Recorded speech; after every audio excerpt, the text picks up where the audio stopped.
ପିଲାମାନେ ଆଜି ଆମେ ନବମ ଶ୍ରେଣୀ ଜୀବବିଜ୍ଞାନ ପ୍ରଥମ ଅଧ୍ୟାୟ ପାଠ ନାଁ ହେଉଛି ଜୈବ ବିବିଧତା। ଆର ପ୍ରଶ୍ନ ଉତ୍ତର କରିବା।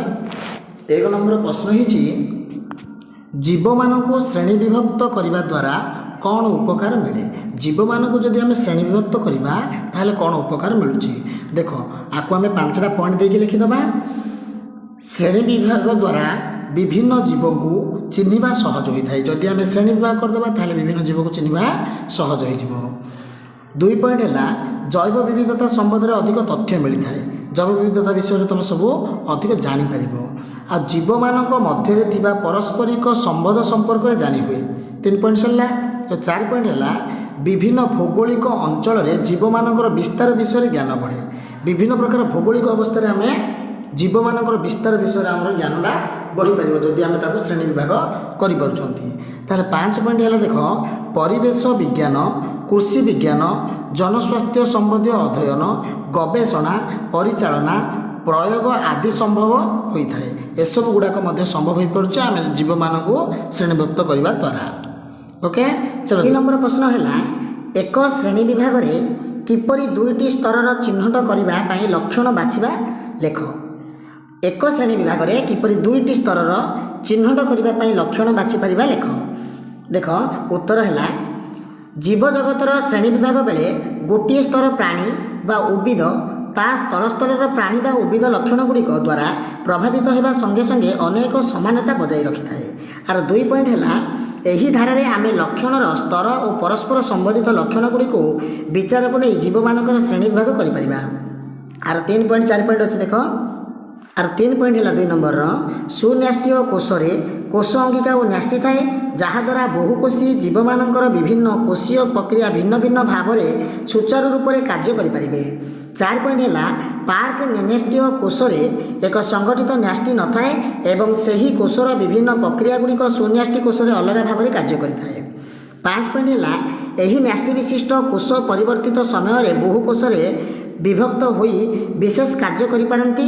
ଏଣୁ ନିନ୍ୟଷ୍ଟିଯୁକ୍ତ କୋଷ ସୁସଂଗଠିତ ଜୀବଜଗତର ଶ୍ରେଣୀ ବିଭାଗରେ ଏକ ବିଶେଷ ଲକ୍ଷଣ ରୂପରେ କାର୍ଯ୍ୟ କରିଥାଏ।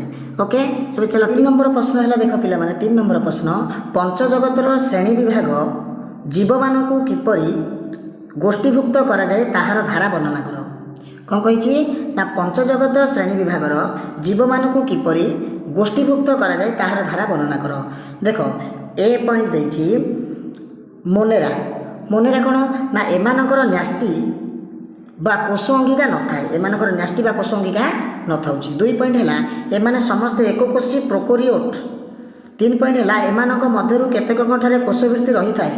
4 ପଏଣ୍ଟ ହେଲା ଖାଦ୍ୟ ଗ୍ରହଣ ଦୃଷ୍ଟିରୁ ଏମାନେ ସ୍ୱଭୋଜୀ ବା ପରଭୋଜୀ ହୋଇଥାନ୍ତି। ଏବେ B ପଏଣ୍ଟ ଦେଇଛି ପ୍ରୋଟିଷ୍ଟା। ପ୍ରୋଟିଷ୍ଟା କ'ଣ ନା ଏମାନେ ଏକକୋଷୀ ଓ ୟୁକ୍ୟାରିଓଟ୍।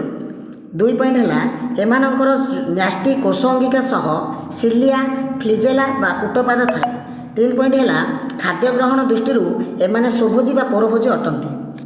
ଏବେ C ପଏଣ୍ଟ ପଡ଼ିବା ଦେଖ ଫଞ୍ଜାଇ। ଫଞ୍ଜାଇ କ'ଣ ନା ଏମାନେ ପରଭୋଜୀ ମୃତୋପଜୀବୀ। ଫଞ୍ଜାଇଟା ପରଭୋଜୀ ଆଉ ମୃତୋପଜୀବୀ। କେତେକ ଫଞ୍ଜାଇ କିଛି ଆଲଜି ବା ଶୈବାଳ ସହ ଏକାଠି ବାସ କରୁଥିବାର ଦେଖାଯାଏ। ଏଣୁ ଏମାନଙ୍କର ଜୀବନଯାପନ ପ୍ରଣାଳୀକୁ ସହଜୀବିତା କୁହାଯାଏ। ଏମାନଙ୍କର ଜୀବନଯାପନ ପ୍ରଣାଳୀକୁ ଫଞ୍ଜାଇମାନଙ୍କର ଆଉ କ'ଣ କୁହାଯାଉଛି ସହଜୀବିତ ବୋଲି କୁହାଯାଉଛି। ଏବେ ଆମେ D ପଏଣ୍ଟ ପଢ଼ିବା ପ୍ଲାଣ୍ଟି। ପ୍ଲାଣ୍ଟି କ'ଣ ନା ଏମାନେ ବହୁକୋଷୀୟ ଓ କୋଷଭିତ୍ତିକ ବିଶିଷ୍ଟ ଉଦ୍ଭିଦ। ଏମାନେ ବହୁକୋଷୀୟ ଉଦ୍ଭିଦ ବା କୋଷଭିତ୍ତିକ ବିଶିଷ୍ଟ ଉଦ୍ଭିଦ। ଏମାନେ ସାଧାରଣତଃ ସ୍ୱଭୋଜୀ। ଏମାନଙ୍କ ମଧ୍ୟରୁ ଅନେକ ଆଲୋକ ଶୋଷଣ ପ୍ରକ୍ରିୟାରେ ଖାଦ୍ୟ ପ୍ରସ୍ତୁତ କରିଥାନ୍ତି। ଆଲୋକ ଶୋଷଣ ପ୍ରକ୍ରିୟାରେ ଏମାନେ ଖାଦ୍ୟ ପ୍ରସ୍ତୁତି କରୁଛନ୍ତି। ଏବେ ଏନିମାଲାଇ ଏମାନେ ଏକକୋଷୀ ବିହୀନ ବହୁକୋଷୀୟ ପ୍ରାଣୀ। ଏମାନେ ହେଉଛନ୍ତି ଗୋଟେ ଗୋଟେ ଏକକୋଷୀ ବିହୀନ ବହୁକୋଷୀୟ ପ୍ରାଣୀ ଗୁଡ଼ାକ।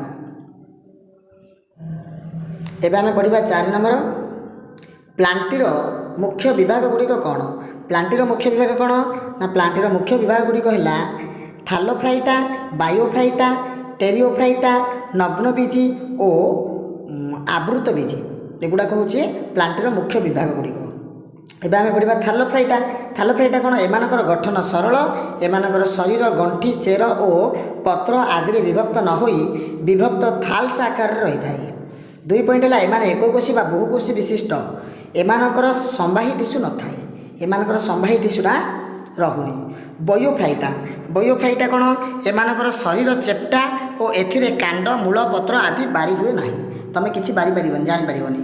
2 ପଏଣ୍ଟ ହେଲା ଖାଦ୍ୟ ଓ ଜଳ ସଂଗ୍ରହ କରିବା ପାଇଁ ଓ ଶରୀରକୁ ଧରି ରଖିବା ପାଇଁ ଏମାନଙ୍କର ରାଇଜ୍ ହେଡ୍ ରହିଥାଏ। ଏମାନଙ୍କର ରାଇଜ୍ ହେଡ୍ ରହୁଛି ଶରୀରକୁ ଧରି ରଖିବା ପାଇଁ ଆଉ ଖାଦ୍ୟ ଓ ଜଳ ସଂଗ୍ରହ କରିବା ପାଇଁ।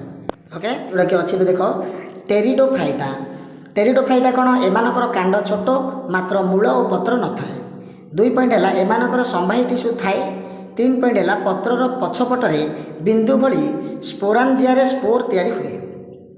ଏବେ ଆମେ ପଢ଼ିବା ନଗ୍ନବୀଜି। ନଗ୍ନବୀଜି କ'ଣ? ଜୀବଗୁଡ଼ିକର ଫଳ ଭିତରେ ନ ରହି ନଗ୍ନ ଭାବରେ ଏକ ରେଣୁପିଣ୍ଡ ଭାବରେ ରହିଥାଏ। 2 ପଏଣ୍ଟ ହେଲା ବୀଜଗୁଡ଼ିକ ବହନ କରୁଥିବା ରେଣୁପତ୍ର ଏକ କୋନ୍ରେ ସଜ୍ଜିତ ହୋଇଥାଏ। ବାୟୁପ୍ରାପ୍ତ ହେଲେ କୋନ୍ ସଳକ ଗୁଡ଼ିକ ଖୋଲିଯାଏ ଏବଂ ଜୀବଗୁଡ଼ିକର ନଗ୍ନ ଅବସ୍ଥାକୁ ଆସି କର୍ମେ ଖସିଯାଏ।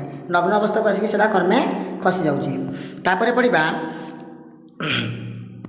ଆବୃତ ବୀଜି। ଜୀବଗୁଡ଼ିକ ଗୋଟିଏ ଆବରଣ ମଧ୍ୟରେ ଆବଦ୍ଧ ହୋଇ ରହିଥାଏ ଓ ଏହାକୁ ଫଳ କୁହାଯାଏ। 2 ପଏଣ୍ଟ ହେଲା ଜୀବଗୁଡ଼ିକ ମଧ୍ୟରେ ଗୋଟିଏ ବା ଦୁଇଟି ବୀଜପତ୍ର ଥାଏ।